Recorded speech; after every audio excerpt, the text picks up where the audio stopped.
혹시 누군가에게 너무나도 황홀하고 완벽한 사랑을 받아본 적 있으신가요? 마치 영화의 주인공이 된 것처럼 나의 모든 것을 알아주고 찬양하며 쉴 새 없이 애정을 퍼붓는 그런 사람 말입니다. 너무나 달콤해서 현실이 아닌 것만 같은 그 순간.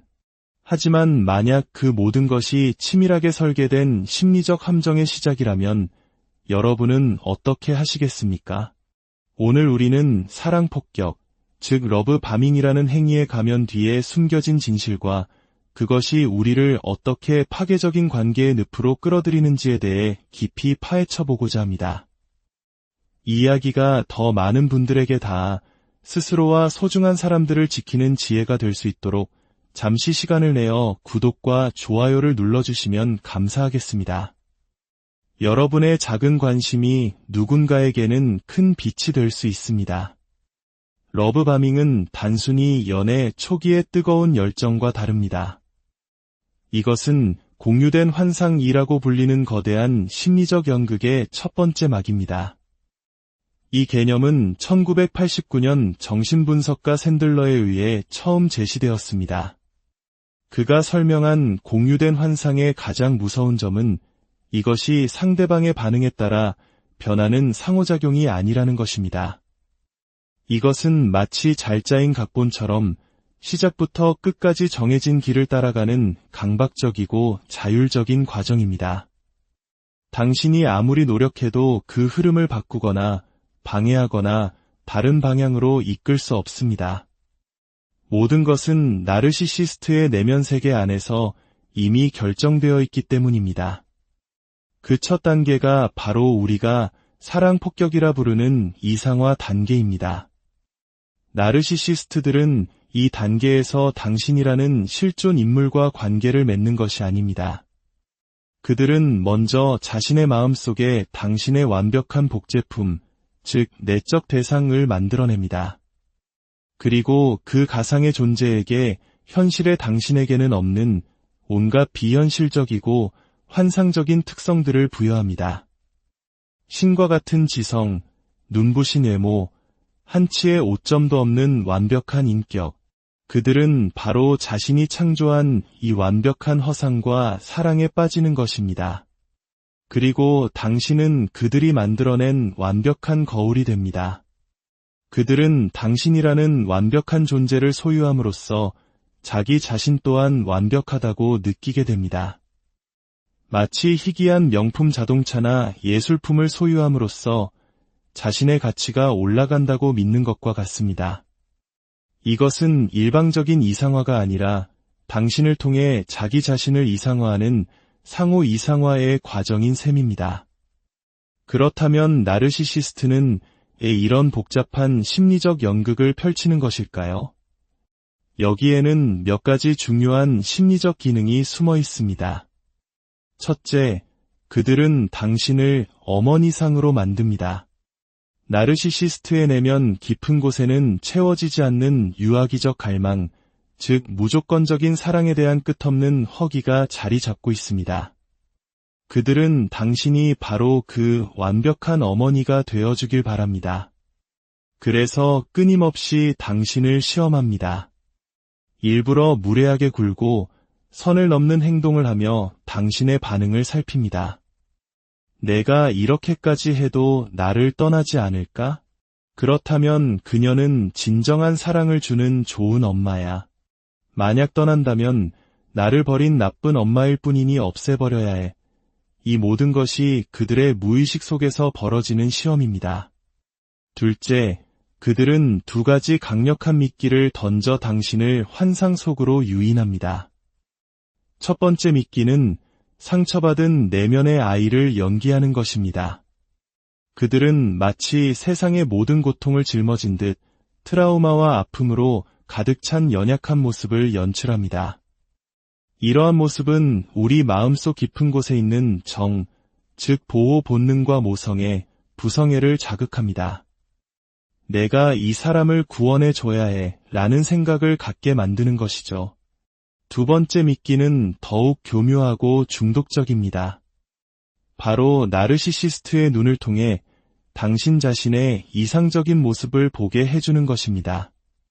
그들의 찬사와 경이로운 시선 속에서 당신은 스스로가 얼마나 위대하고 특별한 존재인지 느끼게 됩니다. 이것은 강력한 마약과 같아서 당신은 그 황홀한 감각을 계속 맛보기 위해 그들의 시선에 중독되어 버립니다. 당신은 현실의 자신을 잃어버리고 그들이 비춰주는 이상적인 허상에 자신을 동일시하게 됩니다. 하지만 모든 나르시시스트가 달콤한 사랑으로 접근하는 것은 아닙니다. 어떤 이들은 정반대의 전략을 사용합니다. 저는 이것을 증오폭격이라고 부릅니다. 이들은 관계 초기부터 당신을 무시하고 언어적으로 공격하며 잔인하게 비난합니다. 이는 동물의 세계에서 볼 수 있는 원초적인 지배력 과시와 같습니다. 충격과 공포 전략을 통해 당신의 정신을 불안정하게 만들고 혼란에 빠뜨려 결국 그들에게 의존하게 만드는 것입니다. 이것이 바로 트라우마 본딩, 즉 외상적 유대 관계의 시작입니다. 이러한 방식은 특히 자기의 사이코패스 성향, 그리고 가학성을 동시에 지닌 악성 나르시시스트에게서 흔히 나타납니다. 또한 나르시시스트의 파트너 선택 기준은 우리가 생각하는 것과 전혀 다릅니다. 그들은 특정 유형의 사람에게 끌리는 것이 아닙니다. 그들은 매우 무차별적입니다. 그들에게 중요한 것은 상대방의 인격이나 자질이 아니라 자신이 원하는 것을 제공해 줄 수 있는 서비스 제공자인가 하는 점뿐입니다. 마치 우리가 인터넷 서비스 제공업체의 직원의 사생활에 대해 궁금해하지 않는 것과 같습니다. 인터넷만 잘 연결되면 그만인 것처럼 나르시시스트에게 파트너란 언제든 교체 가능한 부품이자 상품일 뿐입니다.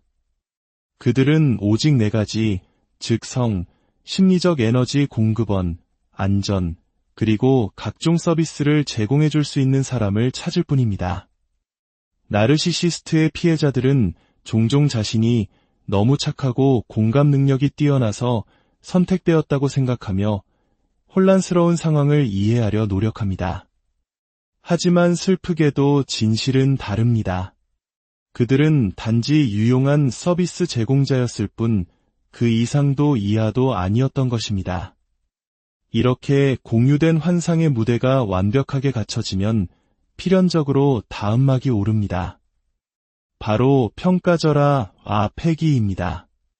나르시시스트의 내면적 역동에 의해 한때 완벽하고 이상적이었던 당신은 하루아침에 모든 매력을 잃고 그를 박해하는 적으로 돌변합니다. 그리고 그들은 가차없이 당신의 가치를 깎아내리고 헌신짝처럼 버립니다. 이 모든 과정은 사실 그들의 유년 시절 어머니와의 해결되지 않은 갈등을 성인이 되어 당신과의 관계 속에서 끊임없이 재현하는 것에 불과합니다. 그들은 정서적으로 2살 혹은 3살 아이에 머물러 있는 것입니다. 흥미로운 점은 이 관계 속에서 역할이 뒤섞인다는 것입니다. 그들은 당신에게 어머니가 되어주길 바라며 아이처럼 구는 동시에 당신을 통제하고 가르치려 들며 당신의 부모 역할을 하려고 합니다. 당신을 유아적인 상태로 퇴행시켜 자신에게 의존하게 만들고 구루나 정신적 지주 행세를 하려 합니다. 당신이 그의 어머니이자 동시에 그가 당신의 어머니가 되는 이 기괴한 관계, 이것이 바로 나르시시스트 관계의 핵심입니다. 우리는 질문해야 합니다. 왜 현대 사회에 나르시시즘이 이토록 만연하게 되었을까요? 그 해답은 바로 현실의 붕괴에 있습니다. 우리는 소셜미디어, 온라인 게임, 가상현실 등 환상에 둘러싸인 시대를 살고 있습니다. 현실 세계가 주는 고통과 불만족을 견디기 힘들어질수록 사람들은 환상이 주는 달콤함에 더 쉽게 빠져듭니다. 그리고 나르시시스트가 파는 가장 핵심적인 상품이 바로 환상입니다. 우리가 하루 7에서 8시간씩 스크린 속 가상 세계에 빠져 현실 감각을 잃어버릴 때 나르시시스트는 그 틈을 비집고 들어와 우리를 환상으로 감염시킵니다. 온라인 공간에서의 익명성은 타인에 대한 공감 능력을 마비시키고 화면 속 사람들을 실제 인격체가 아닌 2차원 아바타로 인식하게 만듭니다. 현실의 복잡함과 책임감은 사라지고 오직 즉각적인 만족과 자극만이 남습니다. 이것이 바로 나르시시즘이 번성하기에 최적의 토양입니다. 우리는 스스로 현실과의 연결을 끊어내고 나르시시즘을 우리 삶으로 초대한 것과 같습니다. 기억하십시오. 나르시시스트의 정교한 환상에 맞서는 유일하고도 가장 강력한 무기는 바로 현실 감각입니다. 지금 당신이 딛고 있는 땅의 단단함을 느끼고 눈앞에 있는 사람의 체온을 느끼며 당신의 말과 행동이 가져오는 실제적인 결과를 직시하는 것. 현실에 두 발을 굳건히 딛고 서는 것. 그것이 나르시시스트의 환상으로부터 우리 자신을 지키는 가장 강력한 갑옷입니다. 오늘 이야기가 여러분의 삶에 깊은 통찰과 울림을 주었기를 바랍니다. 지혜의 여정에 함께해 주셔서 진심으로